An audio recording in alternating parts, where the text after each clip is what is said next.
Yorkshire, Europe, the world, the universe, the multiverse. Writing on air.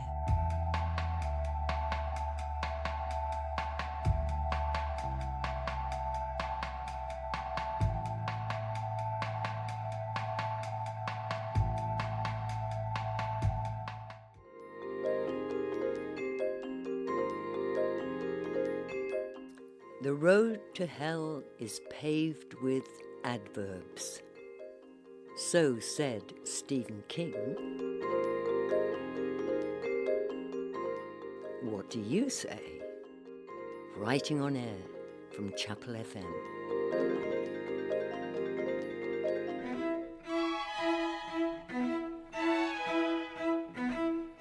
Learning to write? Let them think you were born that way. So wrote Ernest Hemingway. What do you write? Writing on air from Chapel FM. I realize that I've been in your eyes some kind of fool.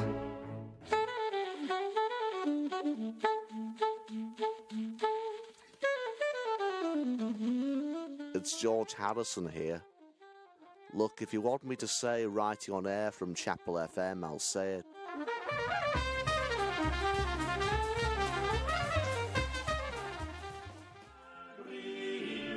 Writing, to me, is just sinking through my fingers. So thought Isaac Asimov. What do you think? Writing on air from Chapel FM. All I'm asking isn't much. Once instead of all this sadness, from a man a little gladness. It's John Lennon here speaking with his voice. Words, poetry, witty banter. Writing on air from Chapel FM. It says here. It always happens that way, and nothing much will humble luck, and you can toss it in the pot.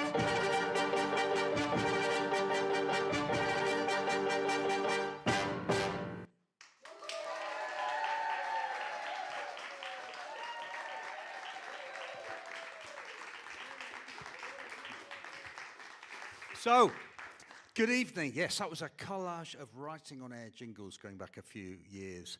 Welcome to everybody here at Chapel FM, live in the Studio 3, our radio theatre, but also listening. Lovely to have so many people here. Lots of people can't be here tonight and have sent apologies, but lovely messages. One of the poets, Finley, due to read tonight, has broken her foot and her ankle, which is some kind of excuse. I wouldn't have gone to that trouble myself. But it's lovely to be here celebrating Writing on Air's 10th anniversary, the first 10 years, the first decade of hopefully more decades. We've got lots of people from the past, but also we're going to be having a chat about the future too, towards the end of the evening. So I thought I would kick this off. I'll go to the other microphone to do this.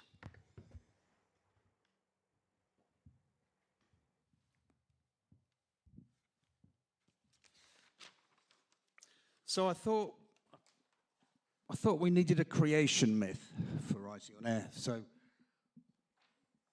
I've written one. So this is probably a bit blasphemous. It's parodying a very famous book. In the beginning was the chapel before it was Chapel FM. In the beginning was Seacroft Methodist Chapel, and the pigeons were flying through the roof, and it was cold and damp, and the Methodists couldn't be here anymore. In the beginning was the chapel, and darkness was on the face of the chapel. And Adrian and Ed said, "Let there be musicathon." And there was musicathon. And the musicathon lasted all night, and musicians played, and it was cold and damp and fun. And it came to pass that during the musicathon, the techies needed time to set up between music acts. And Peter and Adrian said, "Let there be poetry." And there was poetry between the acts, and it was cold and damp. And Linda said, "Let there be money." And there was money. And there was Chapel FM. And Peter and Adrian and Ed said, let there be a writing festival that isn't just bits of poems between songs while Elliot's setting up the bands. And there was a festival. And someone, I can't remember who, maybe me, I hope it was me, said, let's call it Writing on Air. And there was Writing on Air. In fact, thanks to Elliot, Tony, Agnes, and all the other staff, and all the people who have made programs so far, there were 10. In fact, Hergé's Adventures of 10. Let there be more. Thank you.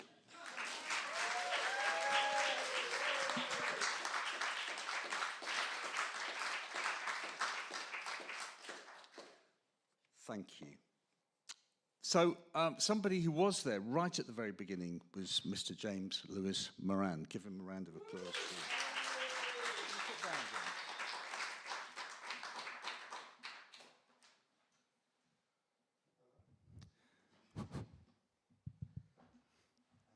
Words. I'll go on this one. Is that all right? So James, yes, lovely to have you here, and to have had you here for the last, gosh, how many years? I remember James sitting in the audience, aged 18, was it? Roundabout. I was a much younger man. You're older and wiser now. So first of all, for people who don't know anything about Writing on Air, so most people here do, but if people listening don't, then what is Writing on Air, would you say, James? How would you define it? Well, I guess for me, I see it as a pirate-esque radio in a sense. You know, we've got a theme, let's work with it, and, you know, run it, write it, make it happen, and if it doesn't turn out fantastic, at least you tried. And there's been 10 years of that, and the quality keeps getting better and better and better. And without it, I would not have written as much as I have. I would not be as random as I am. But that's the value of the arts. It helped me become, I guess, articulate. I was a stumbling, bumbling fool of a teenager. And you got me out of rhyming and into prose. Thank you, James. Round of applause for James Lewis Moran. In defence, James, I would say most teenagers are stumbling and fumbling. I certainly was. But no, it has been quite a journey, has it not? And you've been there all the way through, and now you are kind of the writer in residence, really. You are the writer in residence for Writing on Air, presenting stuff. So Writing on Air is a festival. It's all we start with is a theme, and the rest happens organically. We ask people to come to a meeting, and they do. And people put forward programs to make, and we help them make them. 75 now, usually per Writing on Air. And the process is usually between 3 or 4 months. It's a democratic festival in the sense that there are no headliners, and everything comes from grassroots, from us, writers, readers, writing groups in Leeds. And I would say, I think what I find so refreshing about the themes is we talk about the theme and what is the most obvious thing to write, and then pivot away from that, make it a challenge. Like when we were talking about the missing writing on there, and how the one thing that wasn't there was absent fathers. So, you know, that's an example of a theme that needs to be there. And it was a lovely programme too. You can listen to everything that we've made on Writing on Air, going back the whole time, 10 years, 12 years, where it's been, and there are about 500 programmes on the archive. Thanks very much, James. We're going to be coming back to you in fact, read us a poem if you would. Would you read us one for this first time? Yes. And read it from where you are, if you like. So at one of the festivals, the theme was recovery. Yep. And what would a poet's prescription be? And then after the fact, I write pet prescription. I prescribe you a pet, the one you've always dreamt of. You can name them whatever you like, perhaps even after a family member you don't like. A pet to whinge about, to keep your feet warm, a pet to buy expensive food for, a pet to throw balls further than you can walk. I prescribe you a pet. Make it whatever you can dream. Give it scales, wings, a shrill cry, or growls and chitterings. I prescribe you a pet, a companion to meet at home, something to eyeball your food, smell your drinks when you're distracted by other things. I prescribe you a pet that oinks when happy, with the fastest wagging tail known to man, someone to cheer you up on those days when you feel utterly defeated and sad. A pet to heal your frown, that family you've always needed. A pet, the best kind to compete with all the others. I prescribe you a pet, a best friend to give your best life to. Thank you, James. Stay there if you want.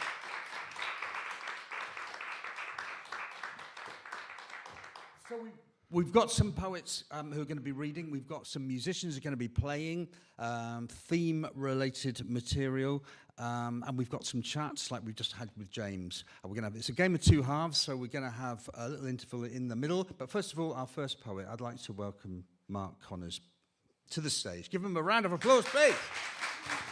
You go here. Hello, it's lovely to be back in the chapel. I always love it here. I think my first time was about 8 years ago, back in the day. I was born in Leeds, but I could have very nearly been born in Blackpool. I did go to Blackpool a lot, and this is about those bus journeys I used to take as a child on the National Express. It's called From the Blackpool Bus. When I was a boy, I loved to look into the houses I passed on the National Express through dark Lancashire towns, Preston, Burnley, Nelson, Colne. Terraces and semis, their windows awash with warm or dull light, where families watched TV on Sunday nights, where women read books under tasselled standard lamps, and lonely men ate dinners off their laps. Sometimes there'd be a dog or a cat, or children lying on their bellies in front of gas fires, or those electric things with orange hues behind fake plastic coal. Once or twice, I saw my own face at a window, staring back at the stranger on the coach. I tried to unsee this perplexing image, but what kind of a childhood would it have been without the gift of existing in two places at the same time?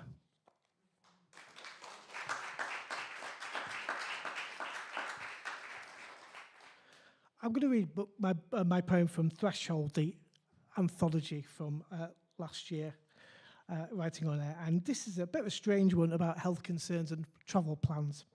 And it's called The Waiting Room. Life is more slant when accompanied by a Bob James soundtrack. Music that evokes a yellow taxi cab crossing Brooklyn Bridge towards downtown Manhattan. Imagine Danny DeVito running your local taxi rank, or Christopher Lloyd picking you up at JFK after your flight from Heathrow, only playing the character of Tabor from One Flew Over the Cuckoo's Nest, rather than Jim Ignatowski, and you'll know exactly what I mean. Today becomes a little more mundane. I drag myself to Skipton and into Soundbar to find vinyl that will kickstart my heart. Its narrowing arteries threatening my immediate future, but they're here for me this mean Monday, and their albums will be slightly reduced the numbers on my blood pressure monitor. I find a hardback copy of The Overstory by Richard Powers in Oxfam Books, and I know it will comfort me in the days leading up to an invasive angiogram to have a closer look at what's really going on in my organ of love, well, one of them. We have plans, but Australia has never felt so far away. Today, I'm a £10 pom stuck in Tilbury docks in a boat too unsure of itself to float. I drag myself to bed, perchance to dream, right out to sea, to wherever the good Lord or next named storm will carry me.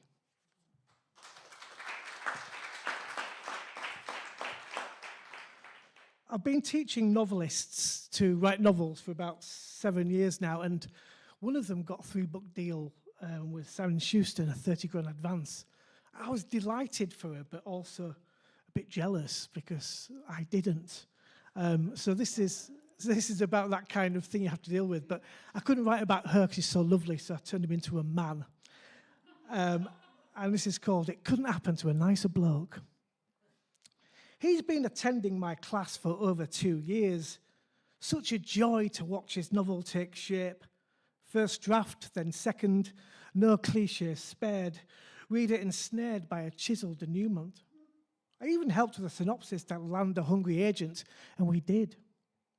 I'm beaming at his book launch, raise a glass to his success. He thanks me and I soak up my applause. He works the room with a new smile. My third novel has never felt so far away, and I hope he fucking chokes on his canapé.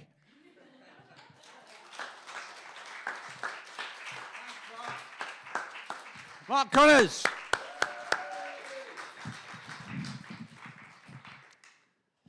So the next poet is Jill, she's the co-publisher, the co-Yaffler. Yaffle, we'll have more from Yaffle later on, but they have published our 3 anthologies, a wonderful publishing company in Leeds, and Jill is also obviously a poet. And Jill, if you'd like to read some poems, that'd be great. Jill Connors. Thank you. Thank you. This poem's about writing about a place and getting round to it, I suppose. Once you begin, you remember how the Hudson came between you and Manhattan, dark and thick and so much wider than those rivers you were used to. Still, the temptation to leap was so complete, you almost did. How your feet felt every street and avenue, blisters on blisters until you had to stop. Listen to the household sounds of Queens, a mother prepping for Halloween, an old cat nudging at your hand.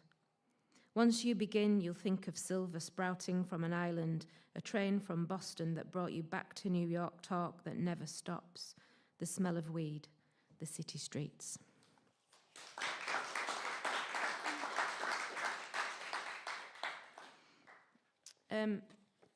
So this poem has kind of got a bit of a link to Leeds. In 2022, my oldest grandson was in Leeds Infirmary with a potential hole in his heart. They thought there was one, maybe there were more than one, and they found 4 in the end, and they managed to close every hole in one operation. So he didn't have to have open heart. But this is about that time, and it's called Running Up That Hill. And it's after a poem by Helen Mort. Listen to the beep of heart monitors. Can you hear yours in the ward's grey morning? Can you hear your mum's soft breathing? Can you hear my resting heartbeat, the app that tells me it's great for a woman of 55? Can you hear Leeds outside your window pulsing into life, the ring road's slow capillaries? There's a heat wave, a daily rise in degrees. Can you hear the government boil itself dry? Listen to the throb of July 2022. Listen to the concrete bake, the tarmac melt on the A65, the red kites circling, waiting to feast on the decomposing roadkill. Can you hear your brothers bickering, their soapy bodies, the bathwater draining? Listen to their fortnight worlds become their own realities. Listen to your dad's hand scrape across his beard, the worry lines on his face add up to manhood. Can you hear the nurse's shoes squeak into shift change? The consultant years of learning translate to words we'll understand. Listen to the children, the mothers of newborns, the end-of-life elderly. Listen to my blessings. My mind skip from one daughter to another in different houses, different continents. My mother in her little flat. Can you hear the messages on Facebook from friends I haven't spoken to for years? The vibration of my Fitbit as a new one lands. Can you hear us, Theo? Can you hear me making a deal with the God I don't believe in, getting him to swap our places?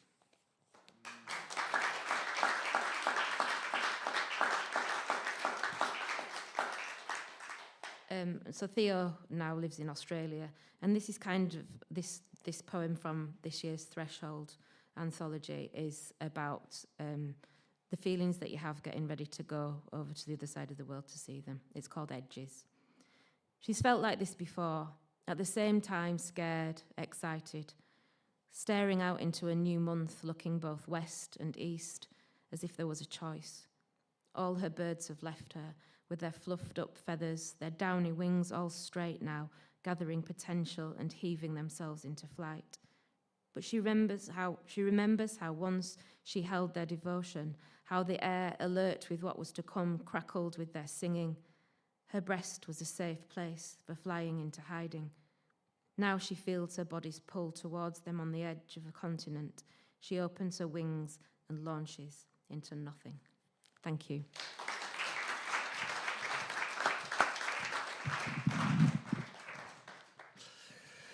So Jill and Mark have been so much a part of Writing on Air over the whole period, and you actually curated, I think, a whole day, as Jimi Hendrix did as well. We had one Writing on Air where people were guest curators. Worked very well. We might do that again. But now we're going to please welcome Agnes Leonovich to the space.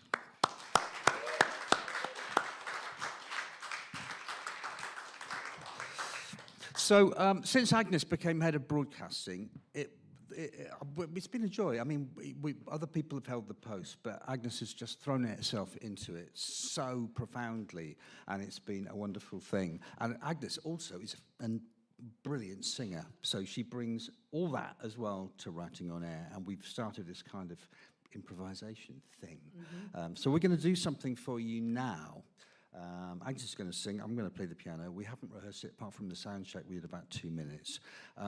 What I wanted to do something with the themes of Writing on Air, but rather than just kind of sing the themes, I thought I would take program titles from the different Writing on Airs and kind of knit them together into something that approaches a lyric. So we might see it up on the board, up on there as well, if Elliot can flash it up. And we're just going to sing and play a kind of rhapsody on themes from Writing on Air. Can anybody remember the themes? Give me a theme. Missing, threshold, vision, recovery. Pardon? What? Home. I'm sorry. I don't recognise. I thought you said ode. What else? Borderlands. Here we have voice, the voice, yeah, and vision. I think that's all of them. And if you might, one of your programs that you've made might crop up in this.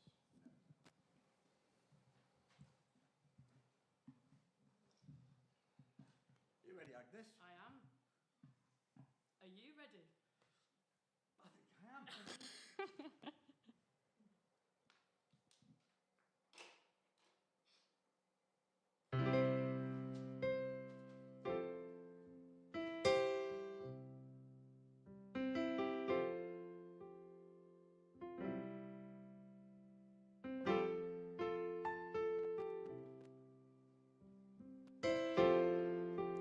In the first year unthemed, and after dinner sleep, spinning an Odeon, fictions of every kind. In the second year unthemed, holding up half the sky for the next 100 years round the campfire.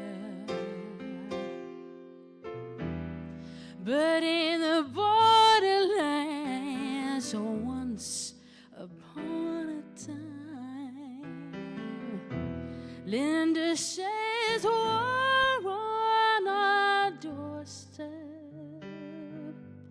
The drum also dreams, but in the borderlands, tipping the iceberg tales from the tachograph.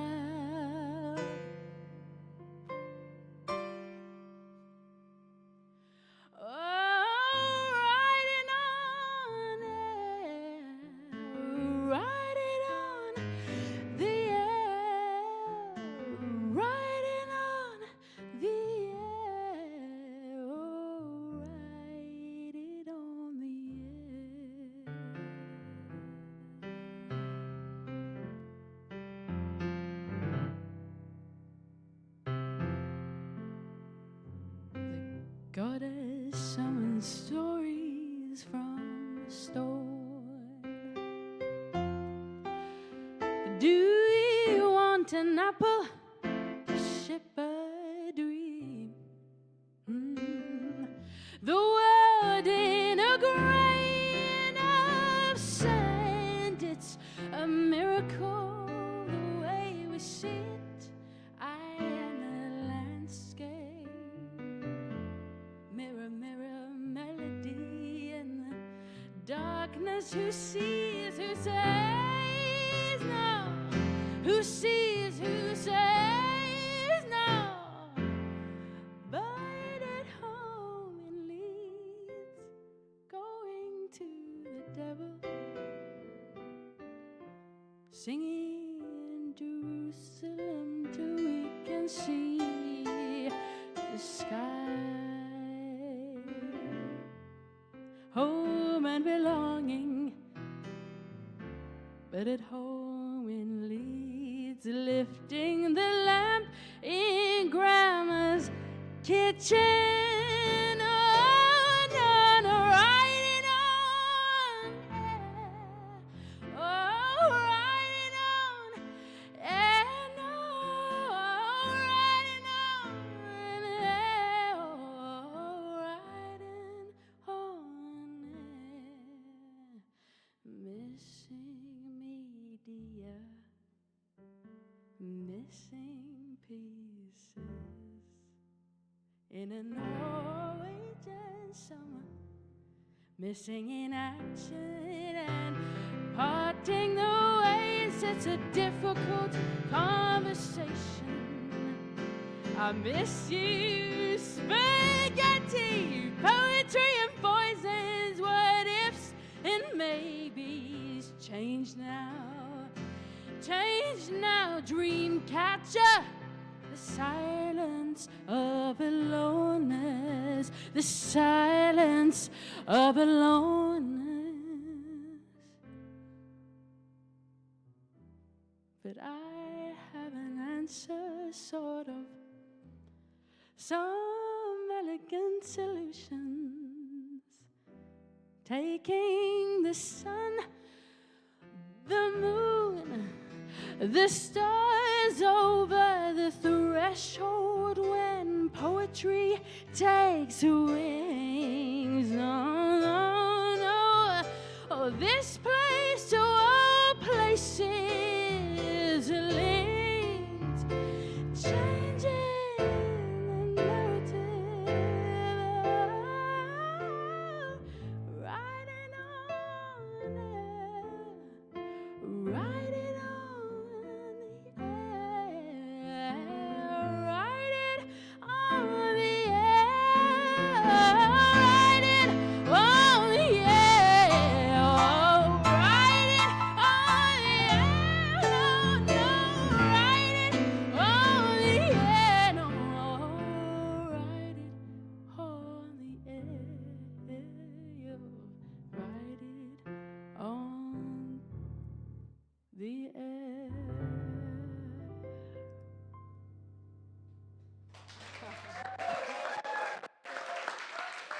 Thank you, everyone. Fijonovic. Thank you, Peter.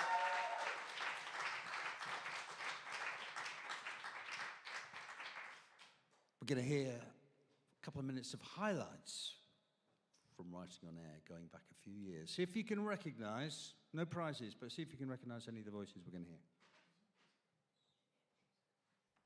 Moving forward, having a purpose, getting back into community life, taking responsibility and remaining abstinent. Addiction does not discriminate. It can affect anyone at any time from any walk of life.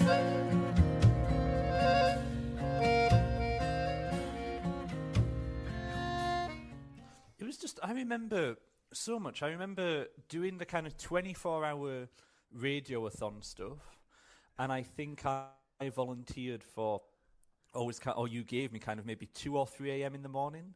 I remember doing that and then getting the first train back from Leeds to Barnsley after we'd done that, and also just doing a lot of the the schools work. So kind of working in a lot of those kind of primary and secondary schools around East Leeds, and we'd get to kind of bring the kids in to the kind of space, and they get to record their kind of radio shows. So this piece of writing is based off of a path I walked to school, but twisted in a fictional way. On a sandy, narrow path with plants daring to take over, dry cement chilling on the ground like it's a hot summer holiday, although it's early winter, it's still sandy. The leaves... Music, gloves, Not ear, our the can territory, in earth, the into is, speak, asks where, like elbow length. cool drags, Hear window, her, psychological, satin a, of what tomb? nothing, Music gloves. Hi, and welcome to our second programme on women's health and herbal remedies. I'm Emma Storr, a retired GP, and I'm with my colleague Barry Strickland Hodge, visiting professor of prescribing practice at the University of Leeds and an expert on the 17th century herbalist Nicholas Culpeper. I was dying in hospital. My spine was infected, my brain was infected and swollen, and it was just like they didn't know whether I was going to pull through or not. So it was really serious. It's free from judgment. It's free from just any of that shit that you associate being with it. I don't have to be paranoid that somebody's going to be trying to tap me up for money to score or what their angle is. When hiking, we show each other the most beautiful places. And maybe I have a strange understanding of romance, but I will always treasure the memory of her leading me up the hill, me holding the folding spade, and her wishing me joy in my activity. She's right. I will never experience a loo with a better view. And all I ever knew, only you. 150 words as I wait for a tree to grow back. Part 10, or Deliverance. Man at the back was away all last week when I spotted a man smash the patio door. I leapt on the floor of my bedroom and panicked before crawling commando to dial 999. Man at the back's kitchen door suddenly opened. I froze before gingerly stealing a look at the sight of three men loading nothing they owned from the back of his house into a grey pickup truck. I wasn't expecting this to have such a bleak ending. Well, should we finish with a song? I think we should. Splendid. Supertramp, Supertramp, it's the poetry Supertramp. Supertramp, Supertramp, it's the poetry Supertramp. Ah, poetry Supertramp. Poetry Supertramp.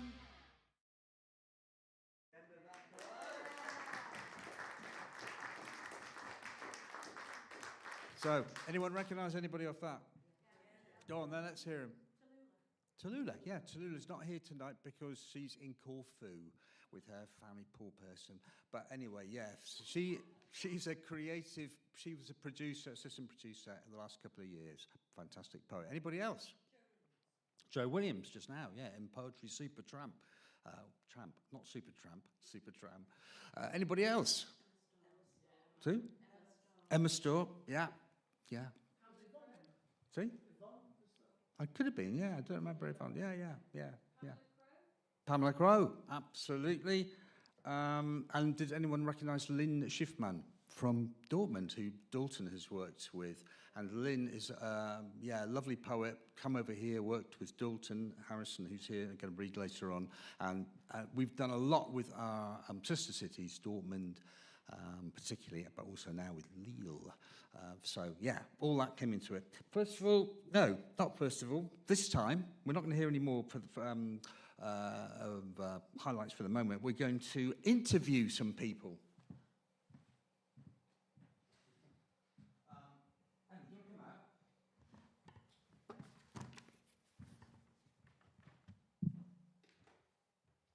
Please welcome Emmy.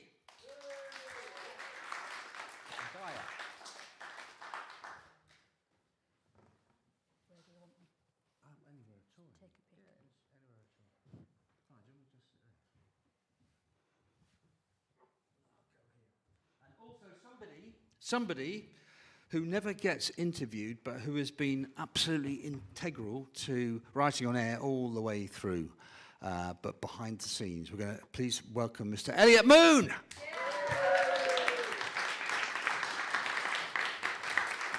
Here he comes. He should have his own theme tune as he comes to the... That'd be a bit indulgent, wouldn't it? It would be great.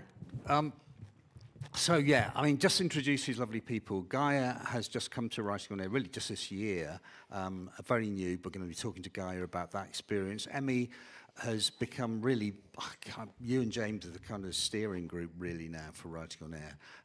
A writer, come to the writing group, and has just blossomed doing all sorts of extraordinary things. One of the walls that you bounce things off, I think. Yeah, well, I think you're a bit more than a wall.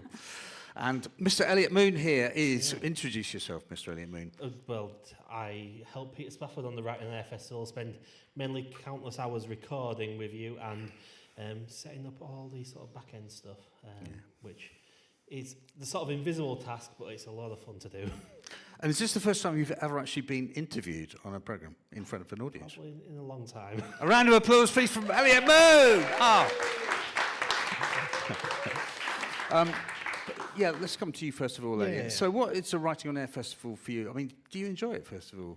Well, I'm still here at I wouldn't be It's here. a leading question. Yeah, it's especially with just the sort of variety of content that happens. It's almost 80 programs, give or take, for each year, and you get anything from like something super experimental to something very quite structured and authored, and that sort of variety from day to day. You kind of know going into it because you have this wonderful running order you produce every single year, but you never ultimately know what's going to happen until you go live. So yeah, I quite enjoy it. It's hard work. Yes, for you sure. are literally working every day for 5, 6, 7 days. Yeah. Pretty much 12 hours a day. Yeah. But it's not just me as well. We have wonderful volunteers like yourself, Emmy, and lots of the other staff members, and then lots of the technical volunteers as well. There's tons of people and members of the board as well, people that all come together to make it work. And it's not just me. I'm around, but they're doing a lot of hard work as well. So yeah. It's a very good point. It is a team effort. It really is. All the people who work for Writing on Air, but all the volunteers as well, and the people who make the programs. Because there'd be no Pressful if it wasn't for people who coming forward and making the programs. So Gaia, first of all, let's come to you. I mean, how did you get involved in Writing on Air? Well, it started really from a friendly good morning. An exchange between myself and a lovely lady who is here, sitting in the audience, Mally Harvey. Wait. And Mally was the one really who helped me to come into this place, come over the threshold, and her contagious enthusiasm just watered that seed that she'd planted within me. And the rest is history now, as it were. Well, what did you actually do in Writing on Air this last time? Yeah, tell us what you did in your involvement. Yeah, well, I was involved. Well, I responded to your call for any poems that myself thought, well, I'll send some in. I don't think anything will happen to them. But one of them actually made the anthology. And that was a first for me. I've never had anything, that's been out there. I've only ever written just for myself. So that was a real honour and privilege. And then when everyone was talking about the different plans that they would have, and we were going around the room, I was thinking, oh, don't come to me, but you did, you went to everybody, and I gingerly expressed a couple of ideas that I had. They were all kind of rumbled and scrambled in my head, but you were so positive about them, and made sense of what I was trying to say, and through that I produced a monologue entitled Over the Threshold, and attached like a healthcare discussion to that. And then I had another idea, which I entitled The Music Man, and that was even more of a mush in my head. However, Tallulah unscrambled that, really. She helped me, guided me through, particularly on the music side. She got what I was trying to say about a story with music into it. She got it, and we worked together on that. And and that is a good point, that people come forward with ideas, but then I guess, as I was saying earlier, our job is to help you realise those programs.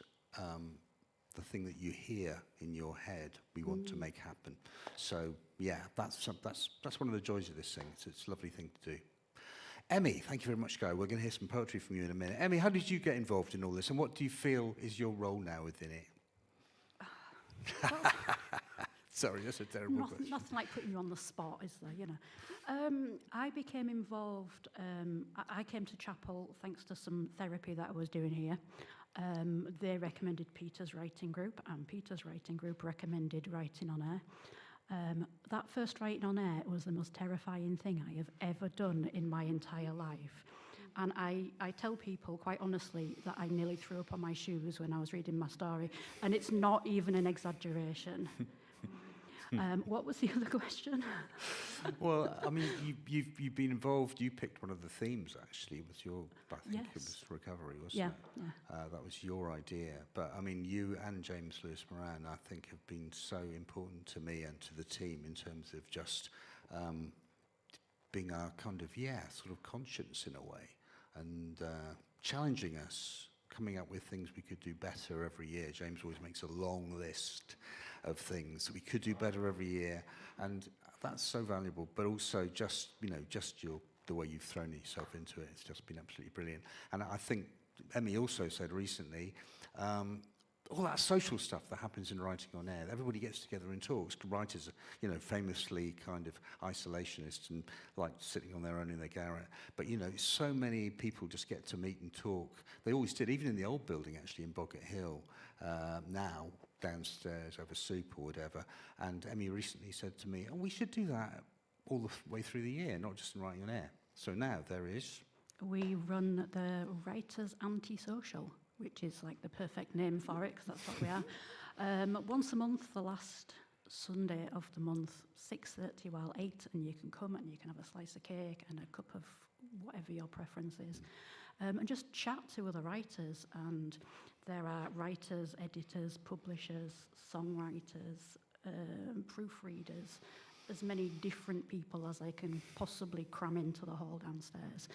And we ran the first one at the back end of May, and it was a massive success, and everybody was very positive about it. So we're doing it again this month.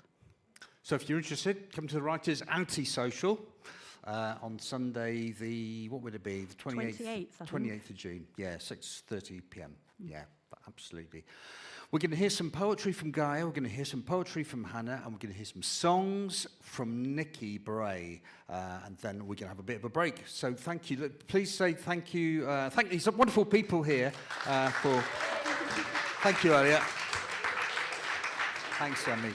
Fantastic. Guy, do you want to go over there and read? Oh, you've got your thing.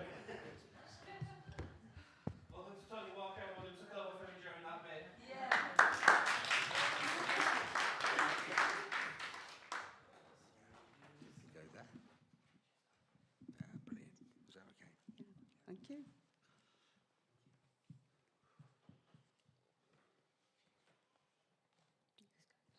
Oh, is it me first? Yeah? Okay, well, let me put these down. They'll collapse in a heap if I don't. The first poem that I'm going to read is the one that I feel really, really proud of, that made the anthology, and it's entitled, Where Will I End Up This Time?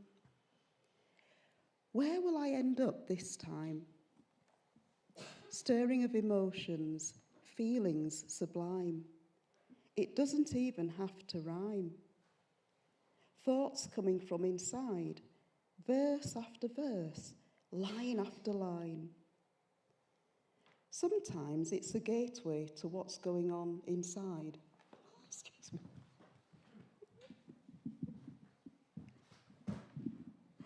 Thank you. Forgive me. Thank you. Sometimes it's a gateway to what's going on inside. An entrance, a precipice, a dawning. Oftentimes it's raging at what's going on outside. A thoroughfare into my head, a reaction to news items read. On the verge of exploding, the brink of imploding. Writing helps soothe the edge. Where will I start today? Over what doorway will I foray? Will my mind place a boundary on the brink of thoughts that surround me? Or will I vault over that threshold?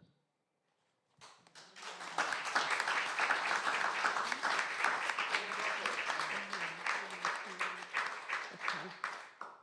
One more. Right, I will read. This is a poem called She's Leaving Home.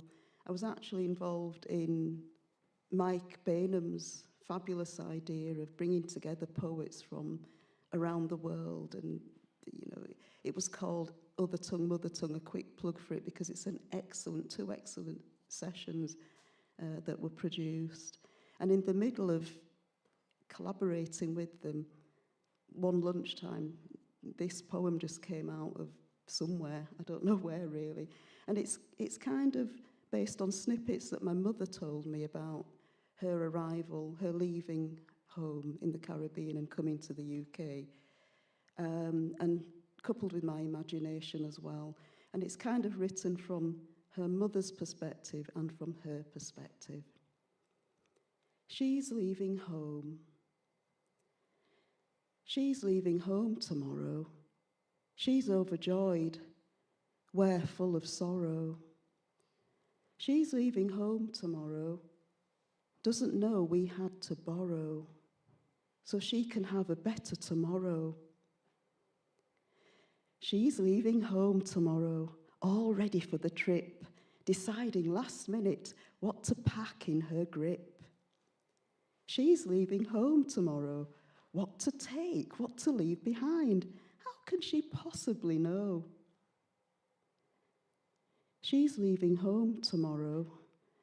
I was hoping she would take along the family photo. She's leaving home tomorrow. Passport, money, best cotton dresses for show. Only the important things need to go. She's leaving home tomorrow, excited to board that great big ship. The only thing on her mind is making that trip. She's leaving home tomorrow. At least she has a choice, unlike our forebears who had no voice. I left home yesterday to cross borders, come what may, knowing now not what that crossing held sway. I left home yesterday, money belt strapped tightly round my waist, full of hope in this new place. I left home yesterday. It was hard to find a house, never mind a home. No blacks, no Irish, no Jews, no dogs the tone. I left home yesterday, 4 weeks at sea to reach the threshold, seasick, exhausted, in trepidation and cold. I left home yesterday, my 5-year stay plan been and long gone. Now, where is my home? Home, I have none.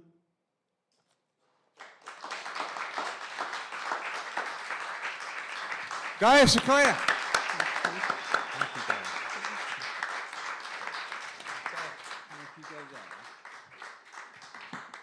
One more poet and then some songs. So one of the things about writing on air that I love are the workshops, and Hannah's done some wonderful workshops. Hannah's a poet, been involved with us for years, Hannah Stone. But the workshops that you've run with Claire Wigsall just been really beautiful. There's lots of writings come out of that. Round of applause please for Hannah Stone. Thank you. Thanks.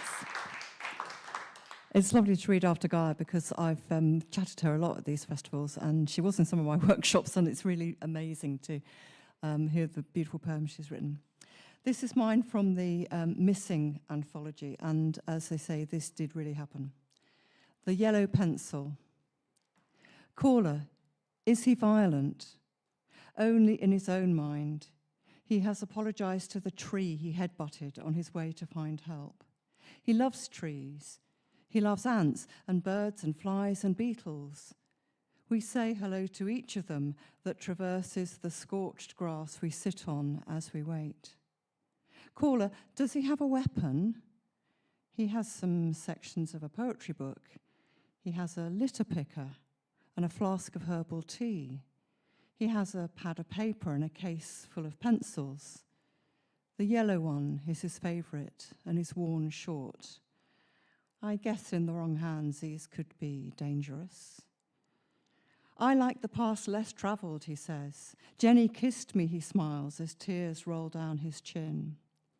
It can't have been an old lady who wrote about wearing purple, squeezing my hand. He sings to me in a fluting voice, returning the bird's song above us back up to the trees, and his versions of favourite lyrics. He has his books and his poetry to protect him, but today that didn't help enough. It is not a police matter to wait with him for an ambulance because he is an adult and has capacity, they tell me. My friend, I wish you freedom from the shame you voice at carrying a crying cloth in your pocket. I wish you a social worker who doesn't have to let your call go to voicemail. I wish you an emergency social worker who doesn't have to let your call go to voicemail. I wish you a new yellow pencil.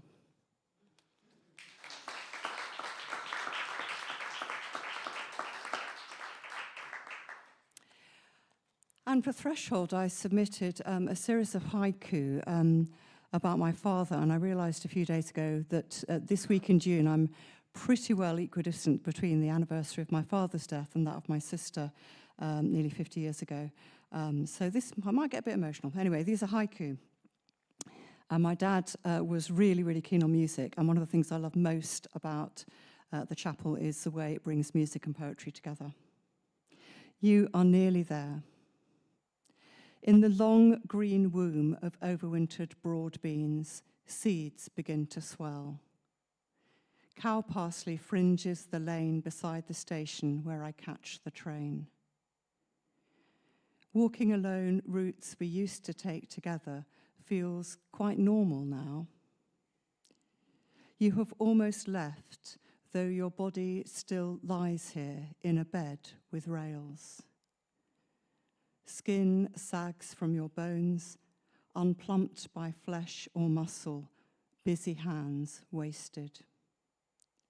We couldn't keep up with the pace you set, climbing your favourite mountain. Now each shallow breath slips over the precipice, which is your ribcage. I will sew Speedwell into the lining of your coat for a safe journey. You are nearly there, scaling the final incline. Arrive triumphant. I play you music with trumpets in A major to greet your entrance.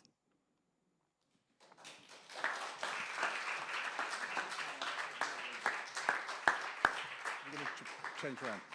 So that was Hannah. Thank you very much. Beautiful poems from the Threshold anthology. We're going to be talking about the anthologies in the second half.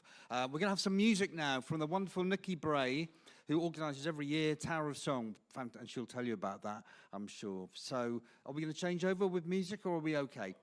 We're all good. Round of applause, please, for Nikki Bray.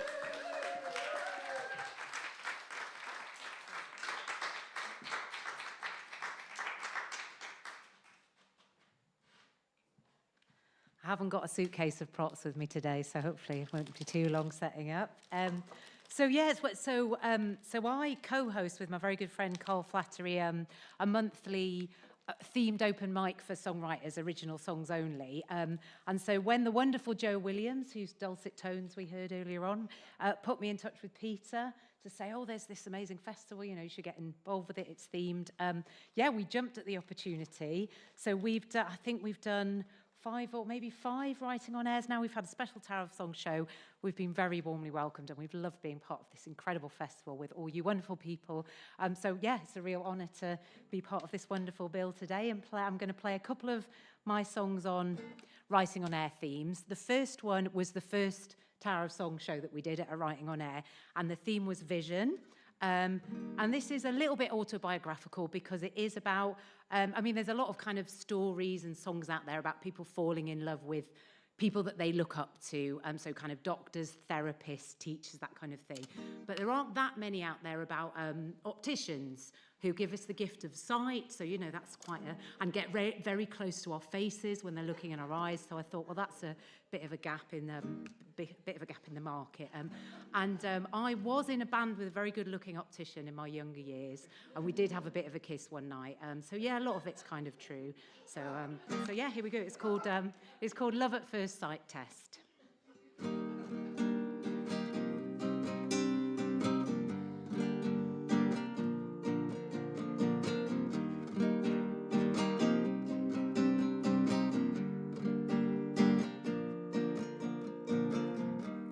By age 15, my eyesight had been gradually deteriorating.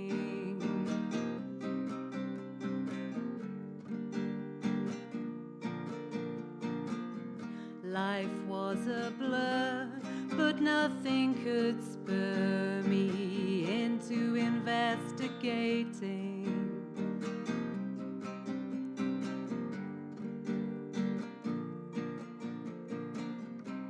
Cause they said boys didn't make passes at girls who wore glasses, and contact lenses made me queasy. Putting them in and taking them out looked far from easy.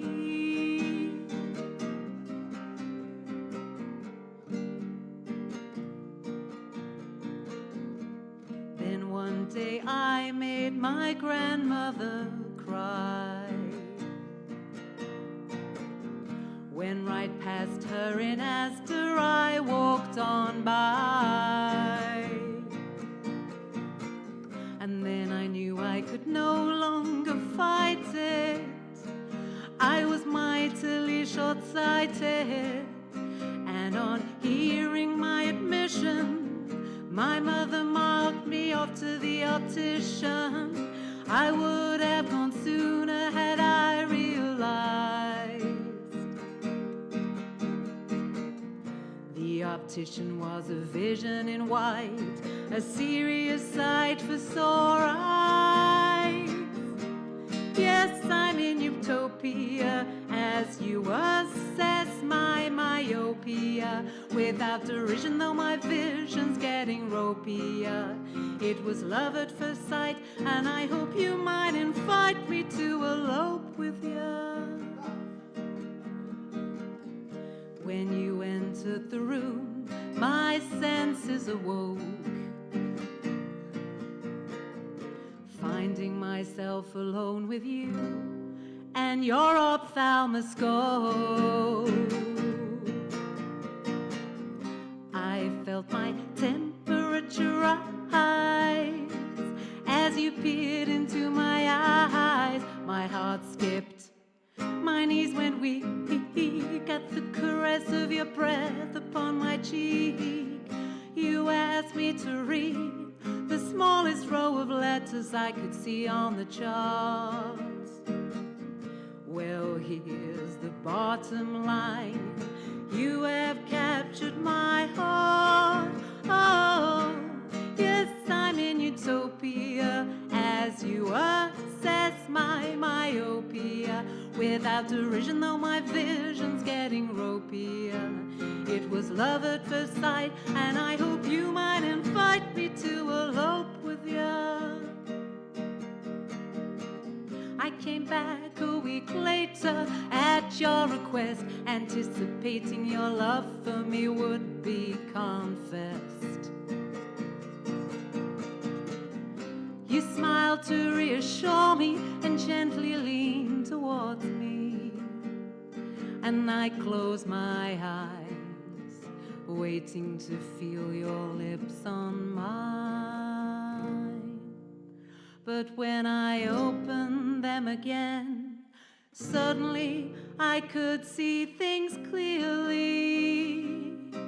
What you had placed on my face wasn't a kiss, but the loveliest glasses for which I could have wished.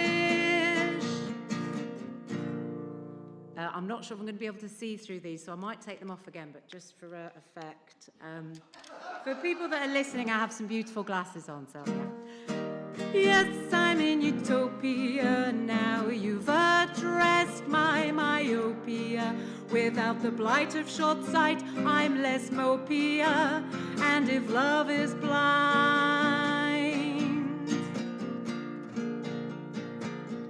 I'll politely decline.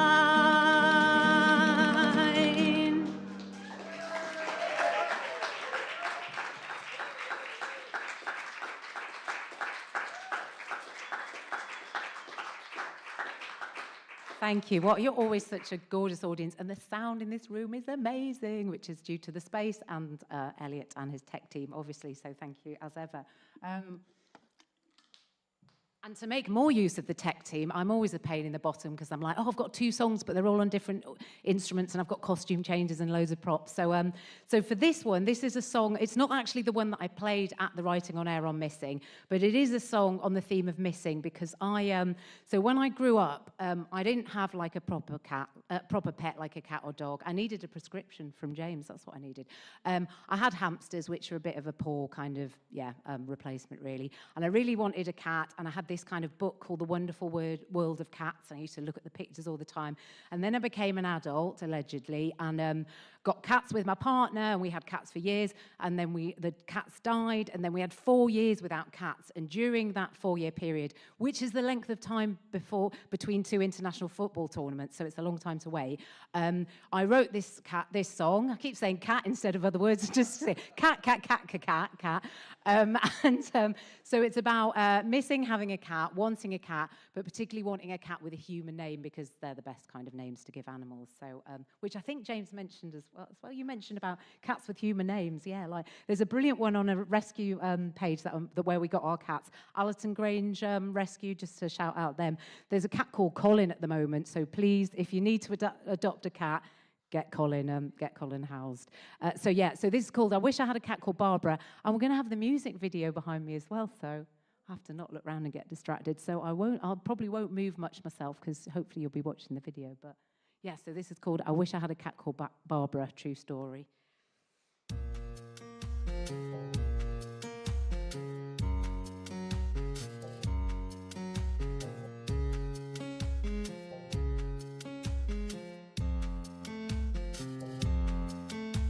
I wish I had a cat called Barbara, but if I had a cat called Barbara, it would make leaving the flat much harder. If I had a cat called Barbara, yes, if I had a cat called Barbara, it would make leaving the flat much harder. 'Cause I'd rather be sat with Barbara, just chewing the fat with Barbara. Oh, how I wish I had a cat to share my habitat. A cat, I wish I had a cat called Barbara. Yes, I wish I had a cat called Barbara. Just imagine that, the little pitter-patter of the paws of a cat. I wish I had a cat called Barbara. I wish I had a cat called Barbara, but if I had a cat called Barbara, it would make cleaning the flat much harder. If I had a cat called Barbara, yes, if I had a cat called Barbara, it would make cleaning the flat much harder. But I'd never have a spat with Barbara, even if she shat on the candelabra. Oh, how I wish I had a cat to share my habitat. A cat, I wish I had a cat called Barbara. Yes, I wish I had a cat called Barbara. Just imagine that, the little pitter-patter of the paws of a cat. I wish I had a cat called Barbara. couldn't remember what happened in the video, so I'm just going to have a little watch of it.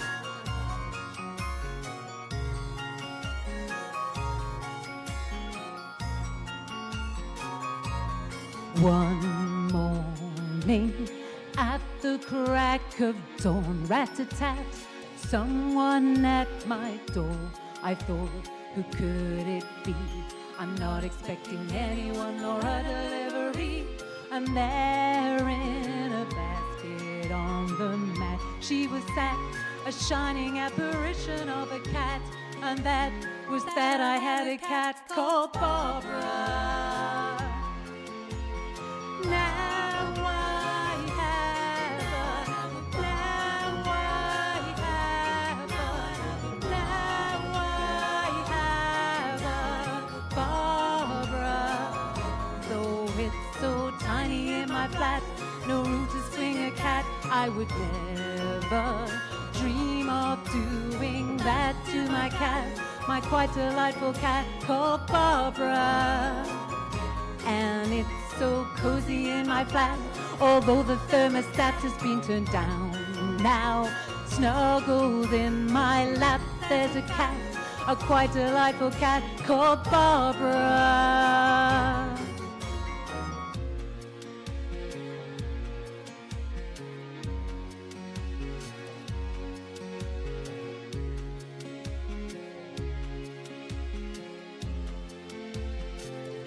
Oh, how I wished I had a cat called Barbara.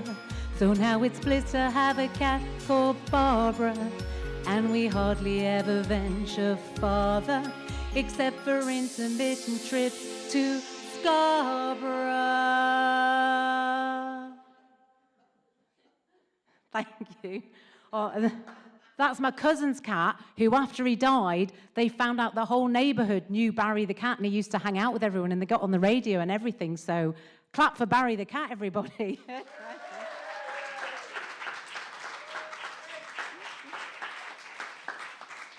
Nicky Brake.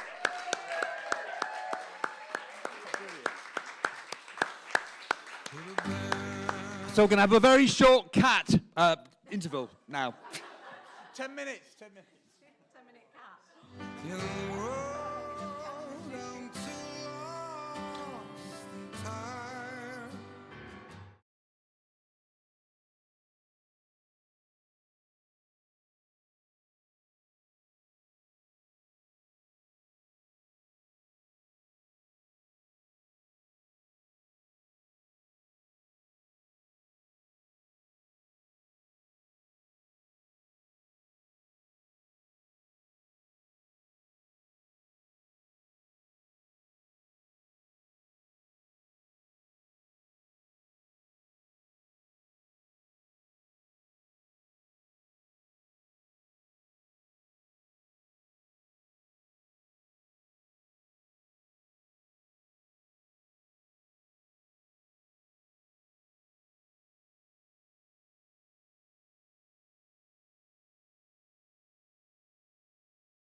30 seconds. Ready to go.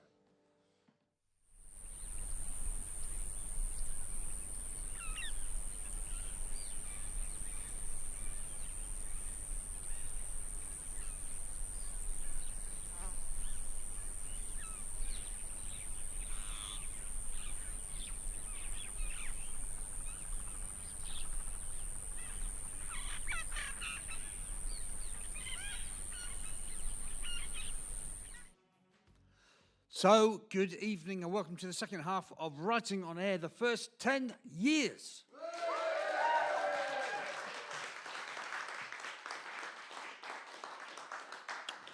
We're going to hear a little collage again, and this is from the recent Writing on Air. I was just trying a trailer for this year's Threshold, and we're going to see some more projected schedules from the past. So, here we go.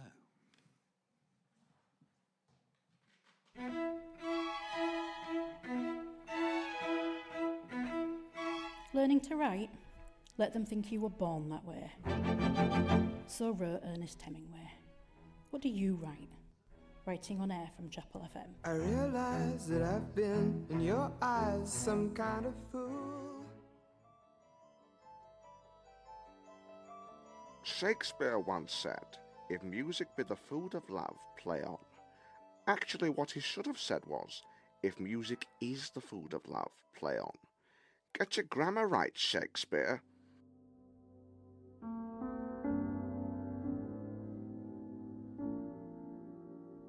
The Holy Grail, written by Lord Tennyson, read by Ibrahim Knight. In this extract from Idylls of the King, Sir Percival tells of his spiritual quest to find the Holy Grail, his subsequent failure, and Sir Galahad's success. But now wind is coming from the rock, pushing towards me. Feels a bit like when you're in the underground in London. The wind is really pushing hard now. Very, very odd. Can't work this out at all.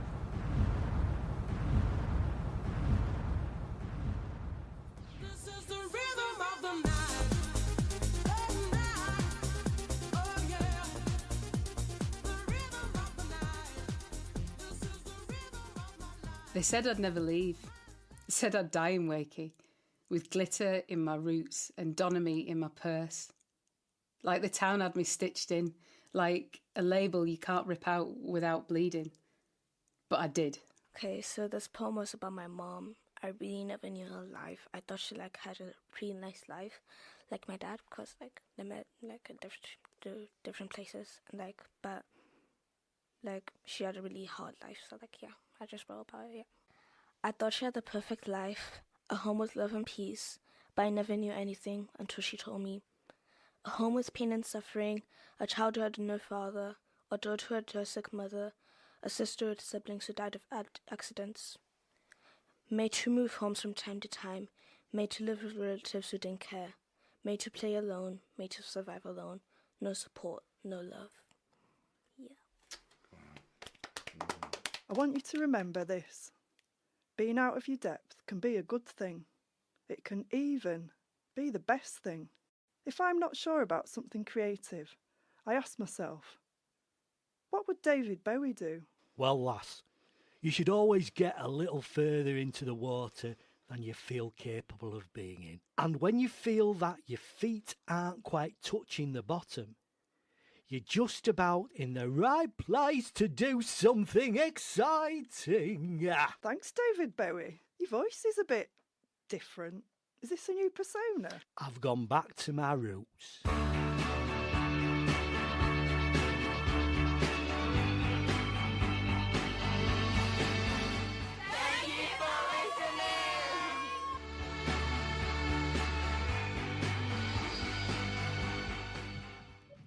Round of applause, please, for all those people.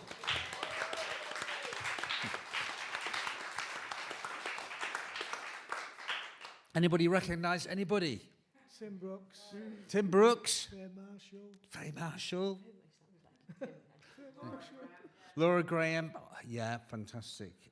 Yeah, lots of people there. And Billy Myers, who's got a fantastic show called The Billy Myers Radio Show. Thoroughly recommend that. Alan Partridge, he does everybody. He does the Beatles. He's a wonderful voice, a wonderful writer. And also lots of school children featured there. We work every Right on Air with schools. We have a whole school's day, really, certainly a school's morning with First Story. So we've always done that. Did anybody from the first collage, did anybody recognise Andrew Macmillan talking? He was talking about it, going back to Barnsley, and in the evening, that was Andrew Macmillan, and he's a quite well-known poet now, son of Ian Macmillan, and he did some stuff with us in the early days of Right on Air. But I have now on in the space Mark Connors and Jill Lambert. Oh, you Jill Lambert Connors now, are you? Yeah. We're not from Leeds. We don't live in Leeds. I've been here for 10 years, mate. I know, but you know, some people keep their names. No, I'm the patriarchy, man. Yeah. Yeah. No, it was keeping another man's name if I'd kept Lambert. So. Oh, I see what you mean. Yeah. You don't have to tell us any more about your profession. We could go there, but another time. Don't. I'm talking to Jill and Mark now, really, about the Yaffle anthologies, because they really have been such an important part of Writing on Air in the last few years. They're beautiful. I wish I'd brought some with me to flourish. Dalton, flourish your copy of Missing there. There we go.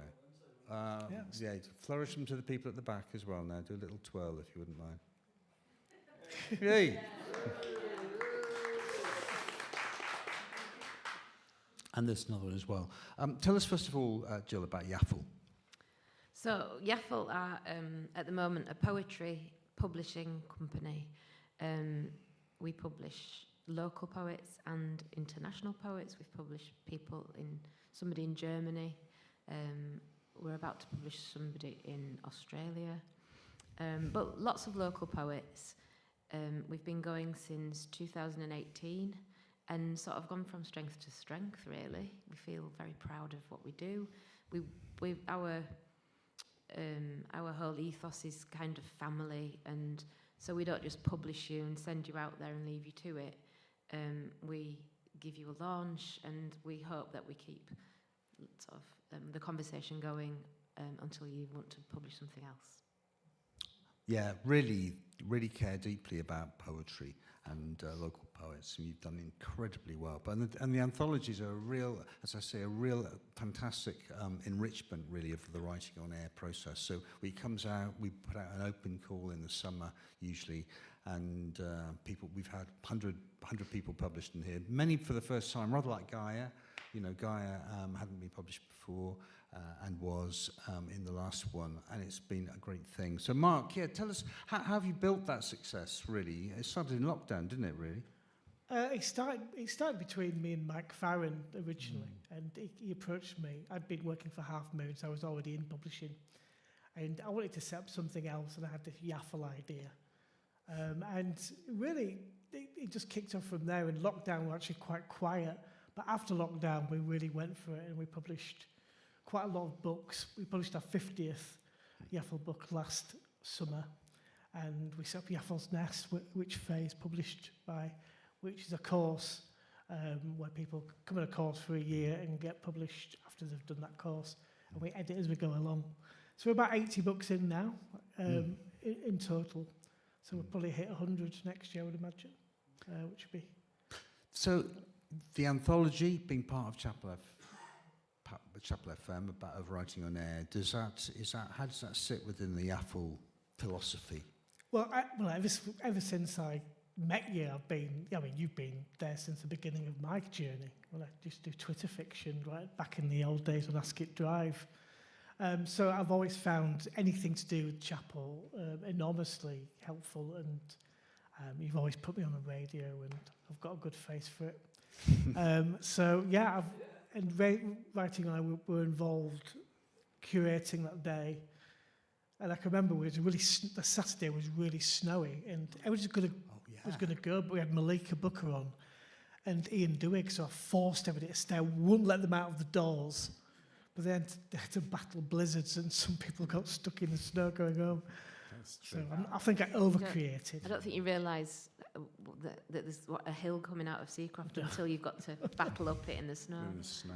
Yeah. Actually, I'm glad you mentioned that, because we're going to have a moment at the end of this evening where we're going to go around with a microphone, and if you've got any memories of writing on air, particular memories, we'd love to hear them. That's just so that just preparing the way there, so you can have a think.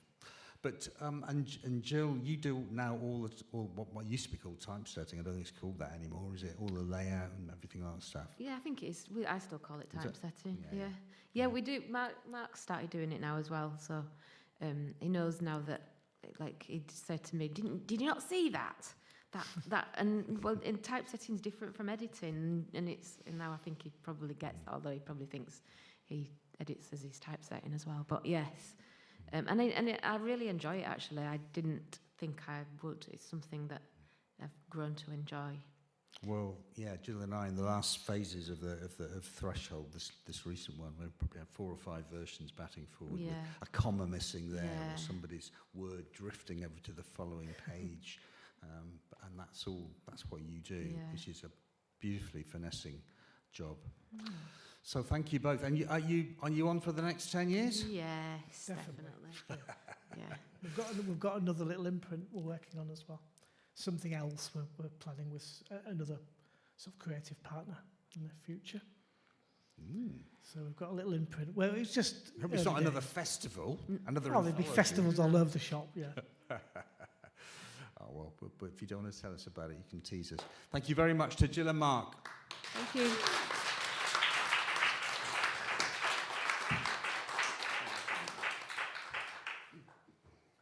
I have another 3 poets before we have, some other stuff. So we're going to hear now from Dalton Harrison. Dalton, if you wouldn't mind coming up to the Not a Pod.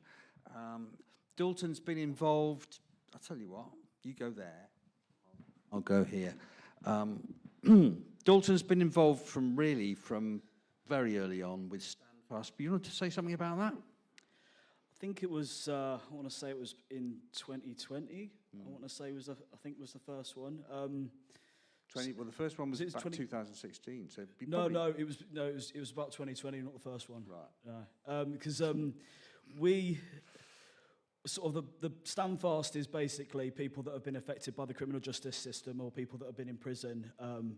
And we were just a group of a few people that wanted to find a voice. So we wrote a play and we performed that in 2019. And then it sort of was quite successful, but it never went anywhere. And I think that's when we come here and we found a whole platform and a whole way of dealing with some of the issues that happen when people come out of prison, and new people come and joined us because they didn't feel that they could be on stage. They didn't have the confidence. Some people actually weren't allowed in the room with each other. There was a lot of different things so we were finding ways to do radio plays that meant that somebody could record in a completely different place, a letter or a phone conversation, and then we could put it on the radio, and they were all in the play, and they could show their families, and it becomes such a big thing, and it all started with writing on air. Oh, well, that's nice to hear. Well, Dalton, I mean, you've flourished as a writer, as a poet. You've done, are you a PhD yet? No, I wish. I'm very, very happy that I've just graduated from the University of Leeds, my master's degree in December, just gone. And published widely. Over to you. Go for it. So this poem was in the Recovery, which was 2024. And a lot of what I write reflects my journey, but also what I like to do is to sort of show up in places so that I hope that my story can maybe make others feel better about themselves or reach out to people. And it's called One Day, Someday. How did one day at a time turn into not the right time? How did one day turn into someday? How did that day turn into yesterday and yesterday? How did it's not the right time turn into doing time? How did my life turn around, leaving me inside out, on the inside of the inside of the inside of me? I was in a prison, and the prison was still me. And maybe that is what it means to tell someone you love you're not the things they hoped you would be. When did you cast a shadow and all the wrongs you can't make right? Turn a day into night, a night into a day, just to say, I tried. What does it take when every day is too late to say I'm sorry? When words are but a story you tell yourself to move on? How often that is all a day can bring? Who waves the white flag and shouts, forgive me? How did you will never be anything turn into all your dreams and more? How can you learn to love yourself and stop keeping score? One day, not today, just one day, someday, you'll get it right.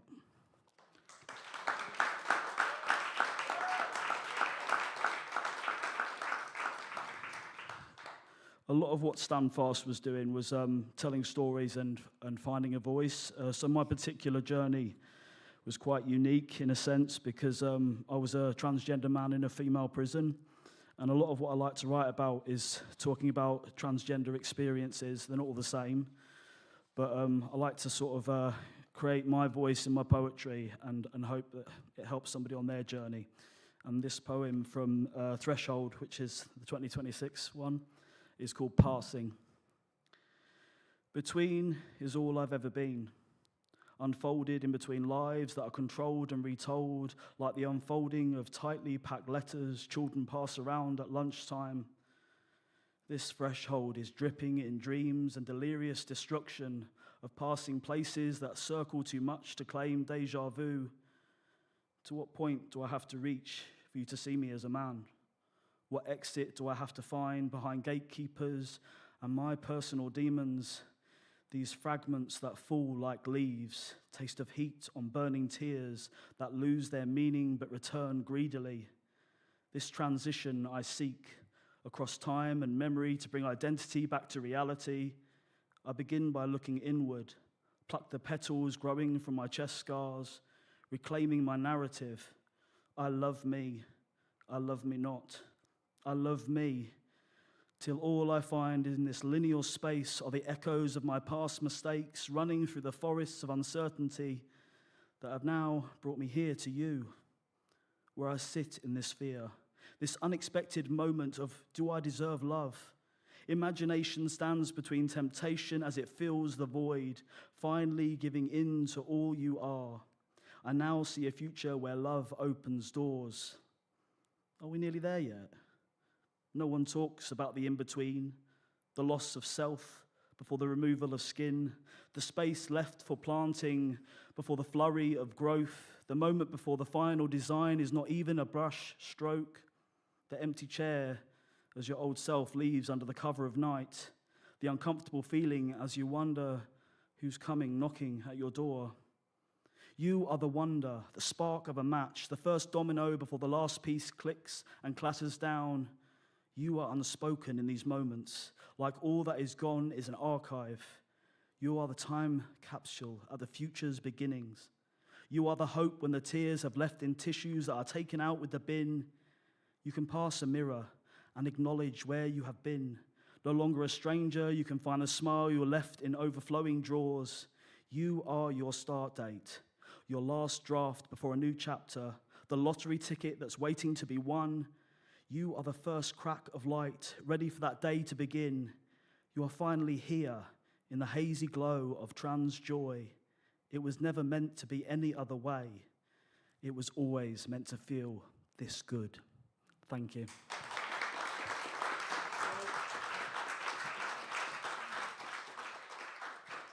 Dalton Harrison.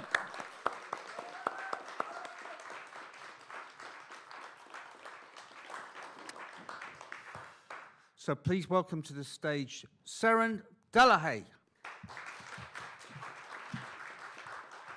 Oh.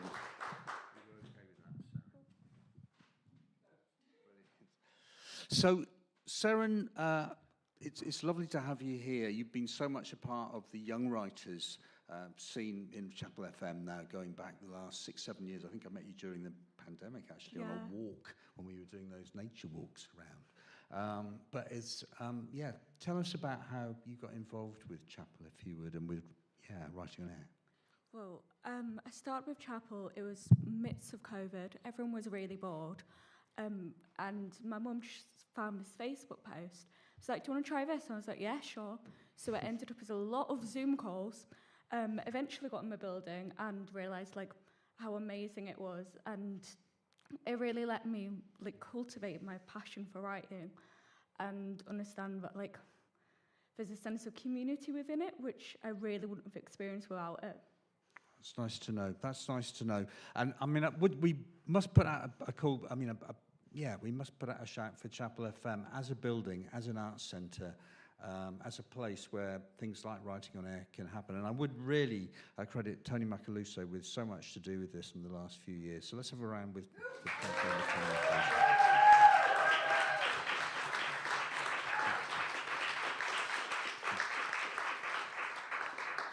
Tony has a passion for literature and for writing, and radio is his art form, but also writing, and it's just have to have a writer at the heart of the management is brilliant.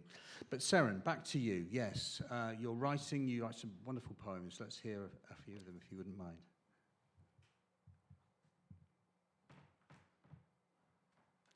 Oh, yeah.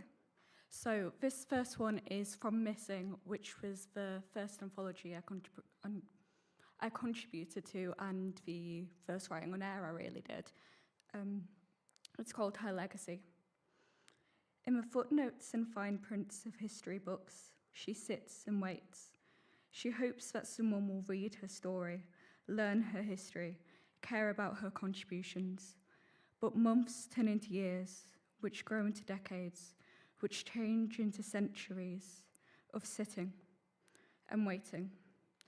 While time ticks on into yet another modern era, still no one recognises her life or bothers to think about how their lives became to be what they are. Her legacy is missing from the penned pages of the past, in which the ink dried before she was even considered. So society forgets those who forged their gleaming futures from nothing. Soon enough she'll be gone completely, lost to time's relentless push into a future, which forgets so easily and doesn't account for the missing.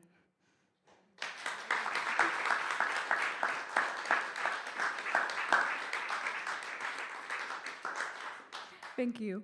This second one is called 6:32 a.m. and was from the most recent anthology. And it's all about kind of like that moment where you're just waking up, the alarm's about to go off, like you really don't want to go off, just kind of that threshold between sleep and awake. Sunlight dances on my eyelids as I prise them apart. I wake, bleary eyes with a confused mind, trying to gather the sleep-infused thoughts I left behind, to merge them with simple morning things, to-do lists and tasks, the undertakings of being awake.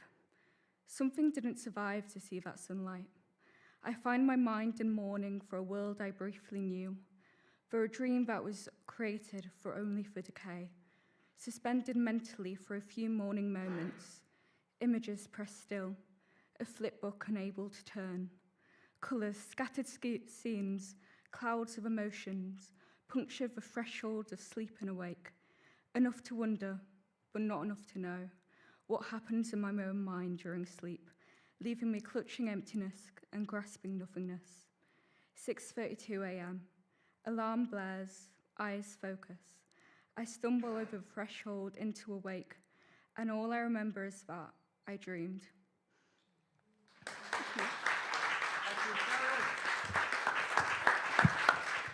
Seren Delahaye.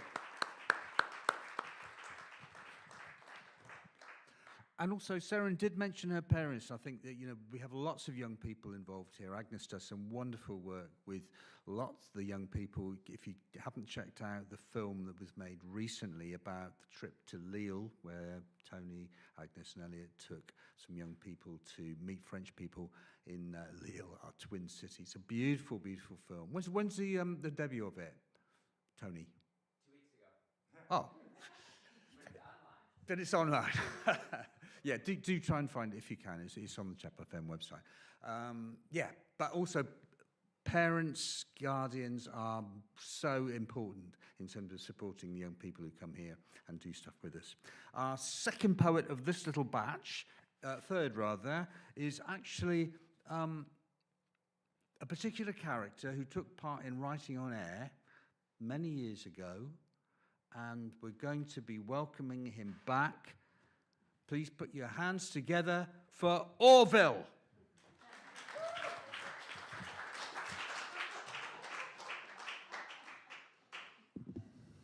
Good evening.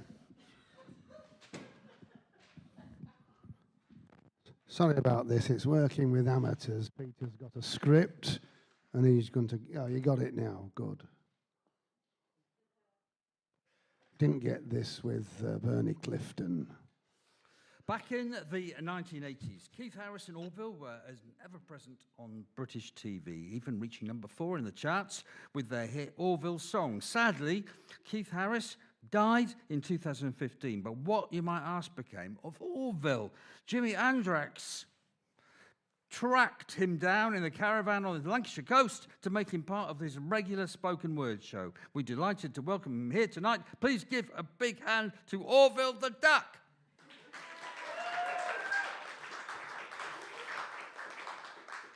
So, Orville, what are your memories of working with Keith? Well, basically, I called all the shots on and off stage. Keith had dyslexia and couldn't read contracts.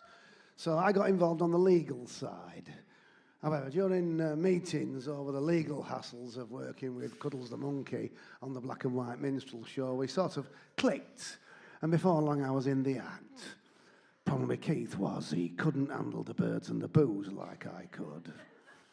So why was that, you think? Well, us ducks are just built for it, you know. When I was 6 months old, I flew all the way from Poulton with File to Benidorm without a break. Resilience is in our DNA, as my good friend Rolf used to say.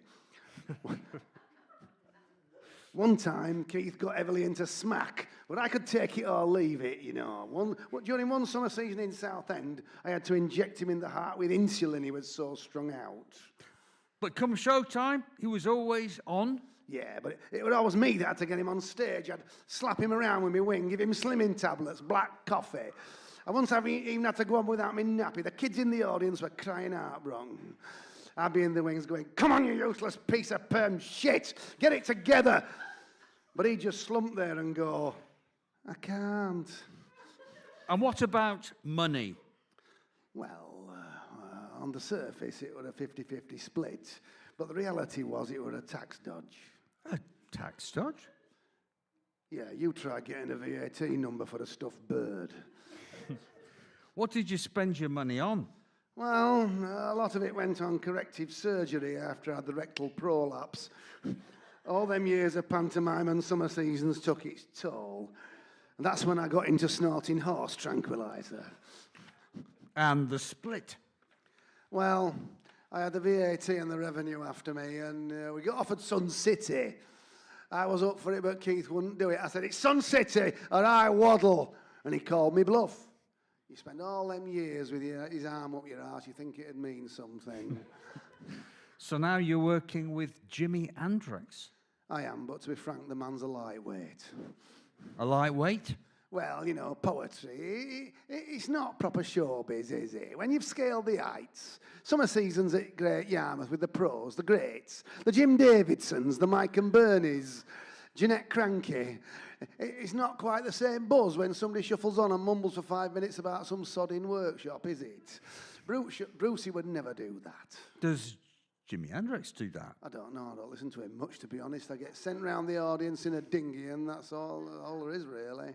Have you worked with anybody else? Well, working with Hendrix means I get to rub shoulders with other poetry illuminations. Kai Tempest, for one. And what do you do with them?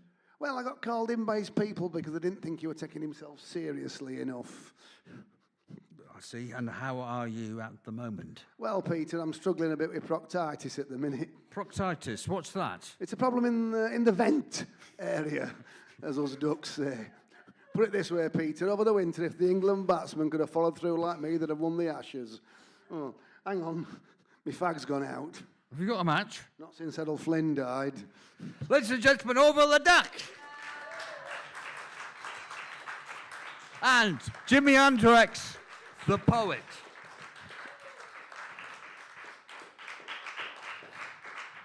Timmy was very modest to give the stage to Orville instead of himself. We're going to hear a recorded message from Siobhan McMahon, who couldn't be here tonight, but Siobhan was right at the very beginning of Writing on Air and beginning of my life with Eel FM, Chapel FM. We're going to hear from Siobhan now. Hello everyone, it's Siobhan McMahon here, Irish poet, now living back in Dublin, but I spent very, very many years, nearly 30 I think it was, living in Leeds. And I was involved with Chapel FM in the early days, and I have wonderful memories of working with schools and then the pupils coming along to perform in the then very musty chapel that needed so much work done on it. And what really stays with me is the vision and the enthusiasm of everyone who brought what is now the wonderful and thriving Chapel FM into being. Adrian and Linda, and of course the wonderful Peter Spafford. Peter has been such a driving force, encouraging and supporting so many writers, including myself, over the years. So it's really lovely to be able to celebrate 10 years of Writing on Air with you all. Writing on Air and Chapel FM, Eel FM will always have a very special place in my heart. It's a place where I have always felt a wonderful warmth and welcome anytime I have performed there, and I hope to perform there again in the future when I'm visiting Leeds. And I'd like to do 2 poems for you now, one which is called The Poet because it seems apt, and the other one which is called Advice for My Daughter. The Poet. People often ask me what I do. Well, I say, now last week I decorated the downstairs loo. Ah, no, they say, what is it that you really do? Well, I say, I make a damn fine stew, lamb, onion, carrots too. No, they say, what is it that you do all day? Well, I say, I've been known to pray, and every day I take a walk, and I love to talk, and no, they say, what is it that you do for money? Oh, right, says I. Well, sometimes I make a little honey.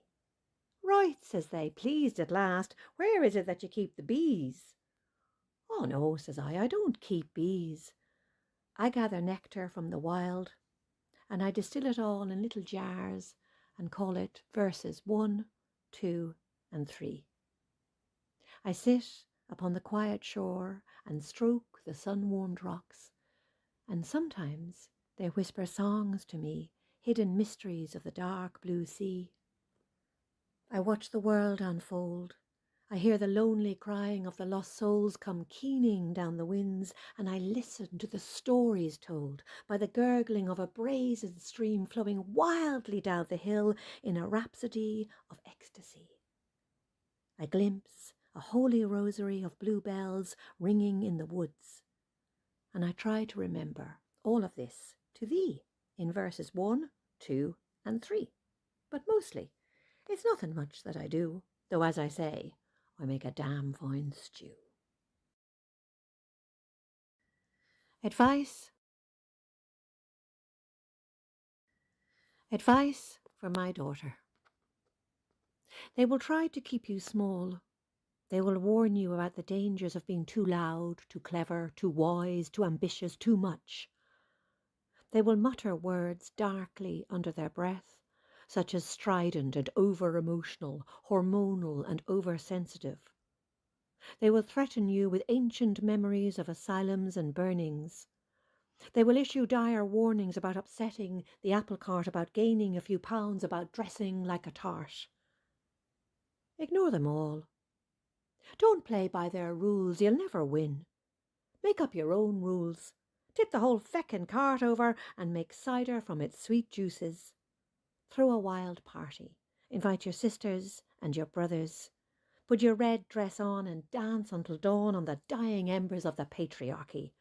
Speak your beautiful mind. Flaunt your wild wisdom. Be a brazen hussy with the truth that you know encoded in your DNA. Hear generations of women rising from their forgotten graves, applauding you, clapping their bony fingers in delight. Go on, girl. Get up on your high horse. You'll have a magnificent view from there.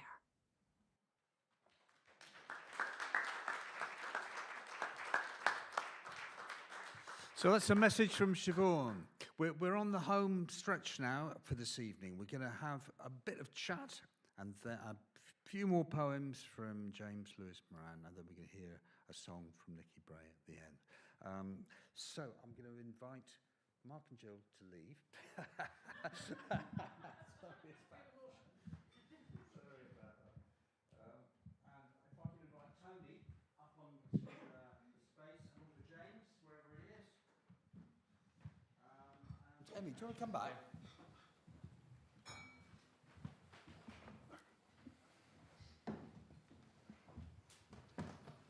So, yeah, get your memories ready. We're going to have a few of them in a minute. And also, we're going to invite you to have a think about... Yeah, well, I'll explain that in a minute, actually. But first of all, Tony, right on air, how does it sit within Chapel FM? And what's it about for you? Yeah, well, I think two things I want to say about other ways that it kind of ripples out into the world. I brought a friend along, a bird, who's not, unlike Orville, is not going to say very much, but this is... So, here for a reason, though.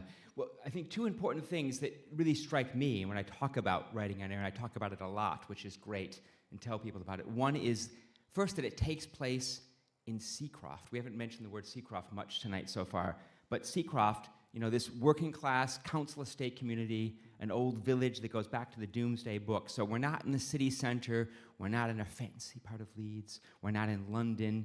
In fact, this incredible literary festival, 10 years, is happening in Seacroft, I think is one of the other great secret ingredients of the whole thing. It takes place where people wouldn't expect a literary festival like this to happen. The other thing about it, and that's why I brought the Grey Raven with us, is that it also goes all around the world, right? We have Dortmund, we have Leo, we have people in the United States, we've done things for people in China and India, and because of the magic of radio, right, it does travel through the ether, through space, and it also travels through time. We talked a bit about archives, right? It's there for the future. A lot of times, great artistic things happen and then they're gone. But this is here for the long haul. And so when the aliens come here in 10,000 years, or AI takes over the world, the Writing on Air Festival archive will be there. So, yeah.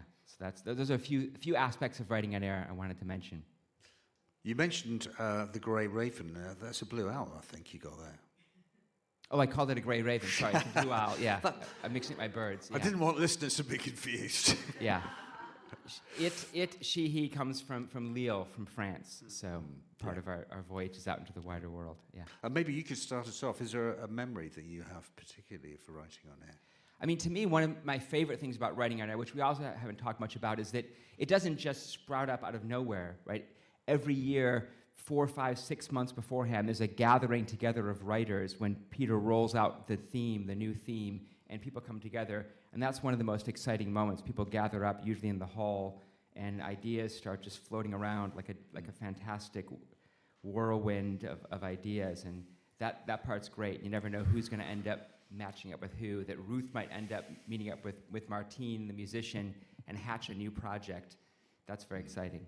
Yeah, and we should say it is a very collaborative festival. Those people in that room, all sorts of stuff happens. People become friends, but also new ideas are born, new collaborations, new link-ups, hookups. It's one of the things that Emmy's trying to recreate every month with the writers, Antisocial. James, a particular memory or two? Well, I was going to say to reiterate what Tony says, Seacroft is not known for poetry. The sectors of poetry are Ilkley, Otley, Headingley, and so forth. So to see that poetry is found in a place, like you say, a council estate, not known for its arts, I think is one of my quests, to find the poets like Emmy from Seacroft that wouldn't have been seen otherwise. And the festival itself is very dynamic. Sometimes I'm doing photography. Sometimes I'm having conversations with people. Sometimes I'm listening out for a writing prompt that I don't know it, but I'll hear it, and then I'm off. And I love that nature of it, that it's so unpredictable, but just so wonderful at the end result. Now, memories. Like I said, I would not have written as much if not for this festival. It turned me into a better photographer. It turned me into, well, I guess the Seacroft poet. Absolutely. And we should, yeah, no, absolutely. And we've all learned from it too. I mean, I you know, until I organised Writing on Air, I'd organise other things, but never something that's became so big in scale. But as it is a collaborative team effort, and you've been so much part of that over the years. Emmy, any memories for you in your shorter life with Unsurprisingly, I think it's going to be the bit in between the shows. The shows are all amazing and, you know, are what it's all about, obviously. But those moments between the shows when people are downstairs and they're having a cuppa and, you know, you were strangers 10 minutes ago, but you're then bonding over something you've written, something they've written, something that you've just watched. And as somebody who used to be an absolute hermit and terrified of people, that it's an amazing thing, and I think it's so overlooked. The writing off air. Yeah. Writing off air, indeed, and the talking off air. Absolutely. We also, Tony talked about collaborations. We collaborate, and we have links with other organisations. We have lots all the way through Leeds, actually. But the National Poetry Centre, which is happening in a few years, the Leeds Literature Festival, of which this is a part, and there are 3 more fantastic events this week. Do have a look at the programme. The British Library. Any more, Tony, that you can think of through Writing on Air? All the writing groups like Faye Marshall's group, fantastic. Gobby in the Lobby and Cole. What's the other one you do? Cloth and Co. I'm so sorry. But we've hosted so many writing groups here as part of Writing on Air, and it's lovely to be involved with all those people. Tony, was there anything else? I think there's one last thing, and it's been alluded to, but I think we should take a moment formally, so that the Blue Owl wants to lead on this, which is to give a particular round of applause and just enthusiasm for Peter Spafford, because again, it wouldn't happen without him. So please do that now, formally.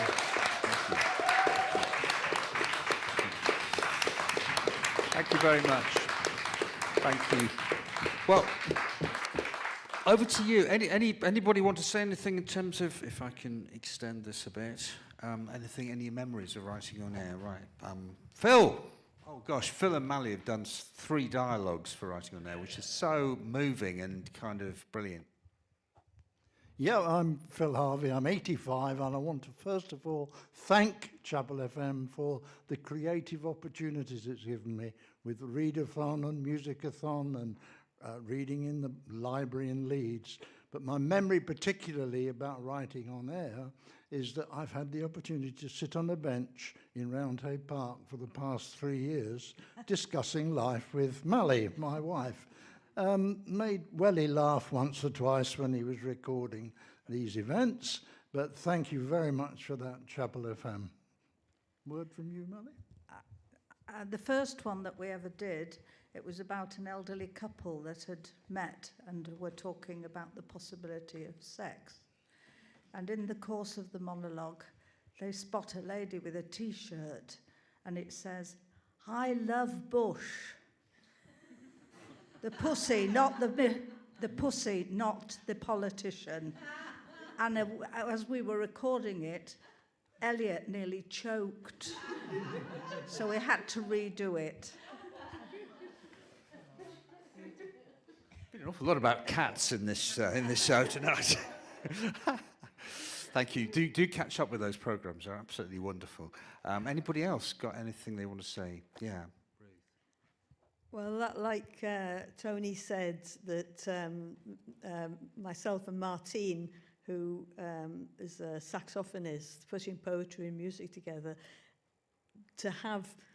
we did it for Writing on Air. But the other thing I would like to say is that my husband, who's 89, he was starting to get into storytelling. He's got a big story. He was born in Krakow in 1937, so 1939 things happened.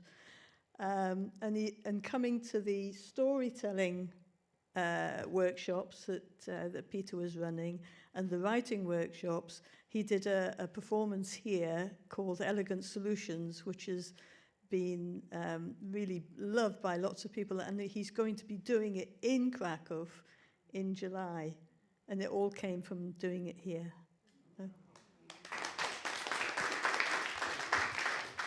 Thanks, Ruth. Any memories, Gaia? Well, yes, I would just like to say that I've come to see that this is a very nurturing place.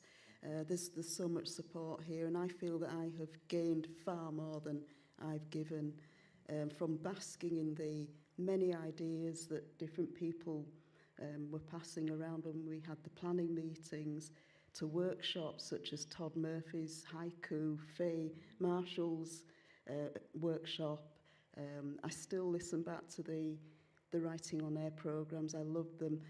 I love being involved in Other Tongue, Mother Tongue. But I wrote something down that someone said. I don't know who said it, but it was this: a theme can ramify into all sorts of directions, and how true this has proven to be. Thanks, Gaia. Yeah.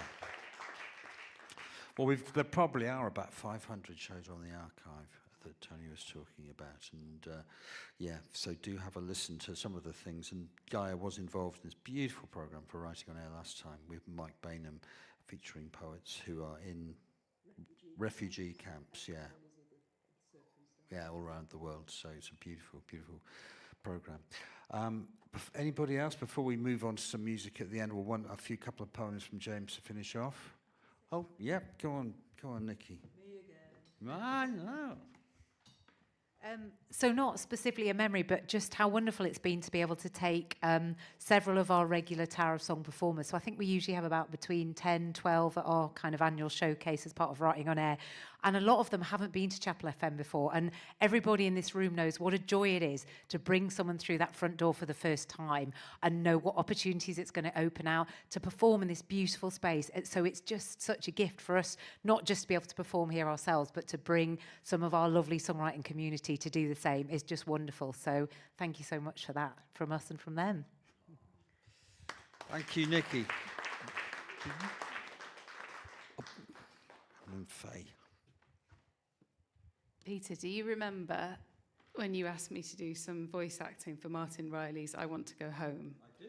And do you remember, as part of that day, when we all stood in the studio and recorded our parts, and then at the very end, we all went and stood around the piano and sang Christmas carols, and that was one of my favourite memories, which was part of Martin Riley's play was basically about his friend Jack, who'd been in an isolation hospital as a child, and he had this very special relationship with sound and music, and that obviously meant that he grew up to be a musician. And yeah, at the very end, we all stood around, didn't we, recording Christmas carols, which was slightly surreal, but genuinely a moment of joy that I go back to whenever I think of this place. So thank you for everything that you do, all of you.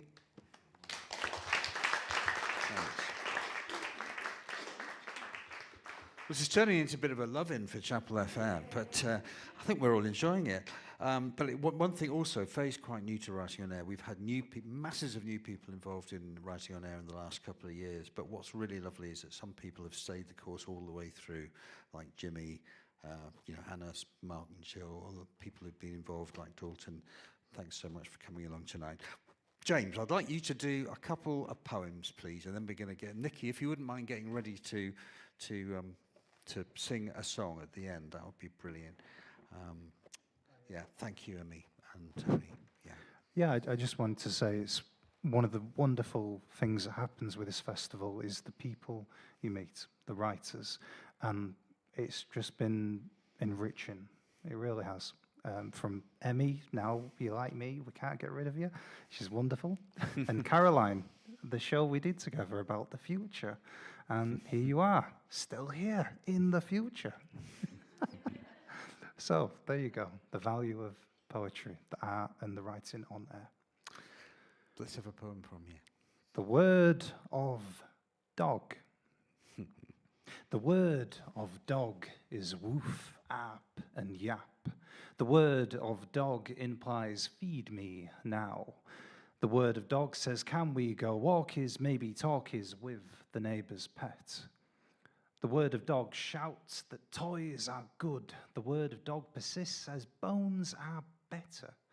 The word of dog is more pets, please, and maybe scruff up my ears for good measure.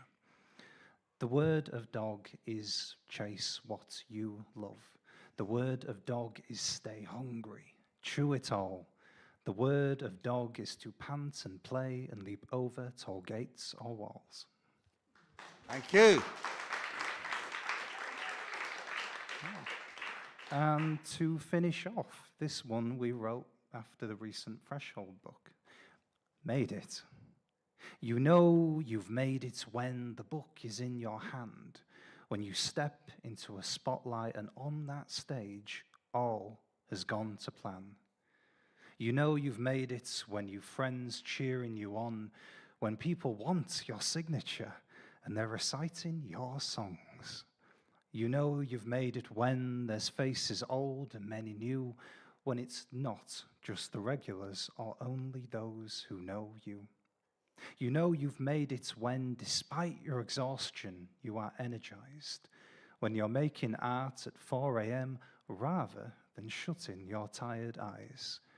You know you've made it when they don't need you on their stage, that the baton has been passed, when you can be the audience again.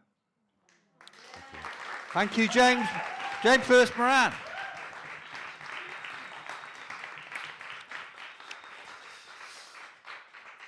So while Nikki's getting set up, do we need a bit of time? No, she's all right. She's there. So I've just before she gets started to sing this final song, probably just got time for the one, Nikki. Just to say that, like James Bond, Writing on Air will return. Maybe James Bond won't, actually. But yes, so next year. But things might be different. We might shake it up a bit. Things might change. So if you have any ideas about that and you'd like to share them with me, please do, because at the moment we're thinking about it. It might just happen in the same way all over again, but we might do things slightly differently. I've got some ideas for that. So if you do have any ideas, either talk to me, in real life, face to face, or email me, or whatever. It's been a wonderful evening. Thanks so much for coming along. And last song from Nikki Bray.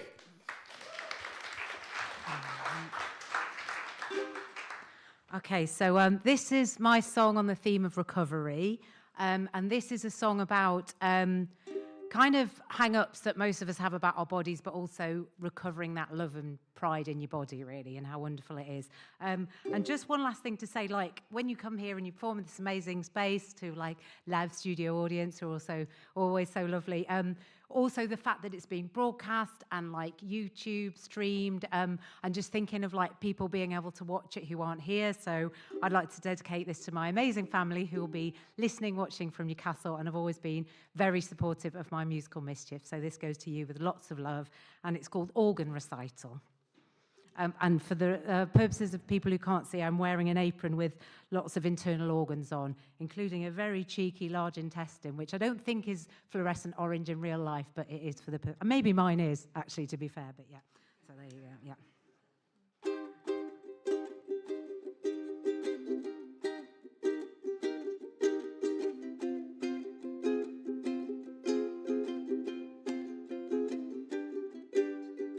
I don't like my nose, but I don't have to look at it. I don't like my nose, but I don't have to look at it. I have to cross my eyes just to see the tip of it. I don't like my nose, but I've learned to live with it. I don't like my ears, but I don't have to look at them. I don't like my ears, but I don't have to look at them. I don't like my ears, I berate and bemoan them. I don't like my ears, but I'm grateful to own them. And I don't like my nose, I think that it blows. I don't like my chin, but I don't have to look at it. I don't like my chin, but I don't have to look at it. I don't like my chin, there's just something about it. I don't like my chin, but I'd look stranger without it. I don't like my lips, but I don't have to look at them. I don't like my lips, but I don't have to look at them. I don't like my lips, I certainly didn't choose them. I don't like my lips, but I frequently use them. And I don't like my nose, but it's growing on me, I suppose. And although my And although my exterior may be inferior to my exacting criteria, I should be looking inside when deriving pride. It's not tied to the size of your thighs or posterior. And I love my liver. It never fails to deliver a ceaseless supply of bile. That's why I digest in style. And I reveal the way my kidneys fill me with urea. And as for my spleen, it's a lean, mean cleaning machine. And my lungs fill me with, don't know what my lungs fill me with. What, does anyone know what lungs fill you with? With lungs, yeah, lungs fill me with, oh. This is, I do have shows which have quizzes in the middle, but this wasn't supposed to be one of them. I've just forgotten my lyrics. And my lungs fill me with. So yeah, do you know, I was just looking at you all and having such a lovely time that I just forgot my lyrics. So it's your fault, but yeah. I was talking to Ruth before about clowning and how I spent a lot of time being a perfectionist and not being able to make mistakes. And then actually I discovered that's what life's about, isn't it? It's how you deal with it. And the main thing is don't bring attention to it, no, do it. That's what clowns do, bring attention to it. They make it part of the show and then you go with it, don't you? So, but we need to talk about clowning, Ruth. Yeah, we'll do it after, yeah. Anyway, yeah, definitely no one's noticed, so we're all good. And my heart pumps round my blood. And my heart is full of love. And my heart pumps round my blood. And my heart is full of love. Whoa. And my heart pumps round my blood. And my heart is full of love. Whoa. And my heart pumps round my blood. And my heart is full of love. Everyone. And my heart pumps round my blood. And my heart is full of love, whoa. And my heart pumps round my blood. And my heart is full of blood, oh. And my heart pumps round my blood. And my heart is full of love, whoa. And my heart pumps round my blood. And my heart is full of love. So let me hear you shout. It's what's inside that counts. And with our loving hearts, let's cherish all our body parts. Thank you, everyone. Thank you, Peter. Thank you, Writing on Air. Ricky B. Come back, get involved next 10 years.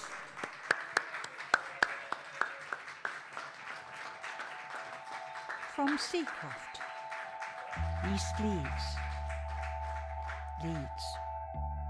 Yorkshire, Europe, the world, the universe, the multiverse. Writing on Air.